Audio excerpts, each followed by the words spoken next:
राजू महाराज जी। राधे राधे महाराज जी। महाराज जी, आपको इतनी हिम्मत कहाँ से मिलती है? मैं बात बात पर हार मान जाता हूँ। क्या कुछ समझ नहीं आता महाराज जी। माया के द्वारा जब कोई बहुत मार खा लेता है तो दो चार थप्पड़ उसको समझ में नहीं आते ना। बहुत बचपन से माया की मार, कहीं प्यार नहीं, कहीं दुलार नहीं, कहीं भोजन नहीं, कहीं कोई व्यवस्था नहीं, हर समय कठोरता पूर्वक अपने आप से लड़ना ही लड़ना केवल।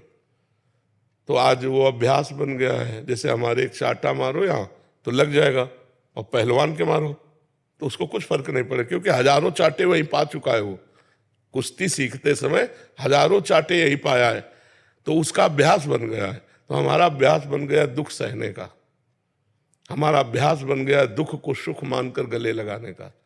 हर विपत्ति, हर प्रतिकूलता, हर दुख को अपना यार मानकर उसे सह जाना।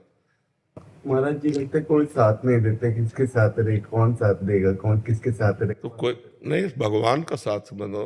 संसार का कोई साथी होता है क्या? पास बैठे हो तो भी साथी नहीं। हमारे यहाँ पीड़ा शुरू हो जाए तो ये क्या कर लेंगे? यहाँ की पीड़ा को तो हरि ही जानते हैं ना, वो यहीं विराजमान हृदय में। तो वो अपना आनंद देने लगेंगे। पीड़ा एक तरफ है, आनंद एक तरफ है। तो हम आनंद वाले हैं तो भगवान के आनंद में डूब गए, तो पीड़ा अपने आप कट गई।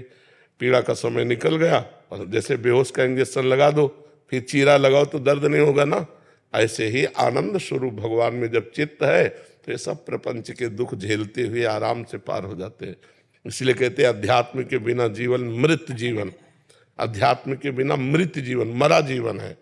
अध्यात्म जीवन ही जीवन है, जिसमें ज्ञान का प्रकाश है, भक्ति का प्रकाश, वही जीवन है, और तो सब व्यर्थ जीवन है। बड़े भाग्यशाली हैं जिनको अध्यात्म में रुचि है, मनुष्य शरीर होकर जो भगवान के भजन में रुचि कर रहे हैं, बड़े भाग्यशाली हैं। वो अभागी जन हैं जो भोगों में, नशे में, गंदी आदतों में अपने समय को नष्ट कर रहे हैं। बाद में इनको पछताना पड़ेगा। जब जाने का समय आएगा तो इनके पास कुछ नहीं, वही पाप। फिर अन्य योनियों में, सुअर, कुत्ता, नाना प्रकार की योनियों में जाना पड़ेगा। अभी आप भजन करके देवता बन सकते हो, भगवान के स्वरूप बन सकते हो, भगवत पार्षद बन सकते हो। गीध देह तज धरि हरि रूपा, भजन के बल से अपने इस देह का त्याग करके हरि पार्षद बन सकते हो। तो ऐसे आचरण करो कि अगर भगवान न मिले तो कम से कम फिर हमें मनुष्य जन्म मिले, हम अच्छे आचरण वाले राष्ट्र भक्त, भगवत भक्त जीवन व्यतीत करें। कोई यहाँ मित्र नहीं है, कोई यहाँ साथी, सब अपने स्वार्थ का मित्र है। एक स्वार्थ रहित अगर कोई प्रेम करने वाला है तो भगवान है, भगवान के प्रेमी जन है, दूसरा कोई नहीं। जग में उपकार करने वाले स्वार्थ रहित दो ही हैं, भगवान और भगवान के भक्त। स्वार्थ रहित जग जुग उपकारी, तुम तुम्हारे सेवक असुरारी। जी इसी में एक प्रश्न है, अगर ये मन जैसे हमारा इतना गंदा है तो इसको फिर भगवान जो हमें सजा देंगे इस चीज की? अगर मन, भगवान तो देख रहे हैं हमारा मन ऐसा है अंदर से, तो फिर भगवान सजा नहीं देंगे, आप जो कर्म करें उसका फल देंगे। आप गंदा कर्म करोगे तो गंदा फल देंगे। जो गंदा होता है मन में, मानसिक पाप, उसका नहीं, उसका कोई फल नहीं। उसका कोई कलिकर एक पुनीत प्रतापा, मानस पुण्य होए और नहीं पापा। अगर मानसिक हमारी गंदा चिंतन हो रहा है तो उसका कोई फल नहीं है कि आपको दंड मिलेगा, नहीं यहाँ ना वहां। लेकिन बात यह है कि चिंतन करते करते क्रिया कर बैठेंगे, केवल चिंतने में नहीं रुकेंगे। जी मन अंदर से कुछ भी सोच लेता है, जो नहीं सोचना है उसकी तरफ ही सोचता है। हाँ, इसीलिए तो हमें नाम जप करना है। हमें डर लगता है कि अब इसका, सुनो, इसीलिए हमें नाम जप करना है कि उसकी सोच में नाम डाल देना। अब वो जैसे सोच रहा है गंदा, अब उसे सोचने मत दो, राधा राधा राधा। अब वो बार बार कहेगा चुप रहो। हम जो आपको प्लानिंग बता रहे हैं, जो हम आपके सामने मनोरथ रख रहे हैं, उसको आप समझिए, आपको नहीं समझना है। बेईमान, तू गंदी गंदी बातें करे, राधा राधा राधा।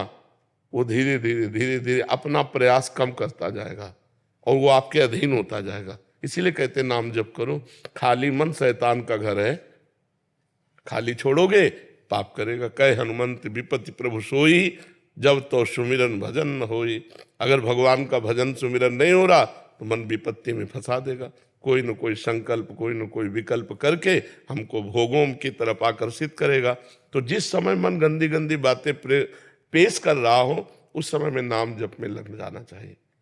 और नाम जप के समय जब ये गंदी गंदी बातें करेगा तो नाम दो काम करेगा, उसकी गंदी बातों को डिलीट कर देगा और उसकी गंदी आदत को, प्रवृत्ति को, जो पाप प्रवृत्ति है, उसको कम करता जाएगा। जितना नाम जप करते जाओगे तो पाप का नाश और पाप प्रवृत्ति का नाश, जहां से पाप उठते हैं फिर मन निर्मल हो जाएगा। नाम जप करते करते जब मन निर्मल हो जाएगा तो भगवान का दर्शन हो जाएगा। निर्मल जन मन सो मोहि पावा, वो भगवान को प्राप्त।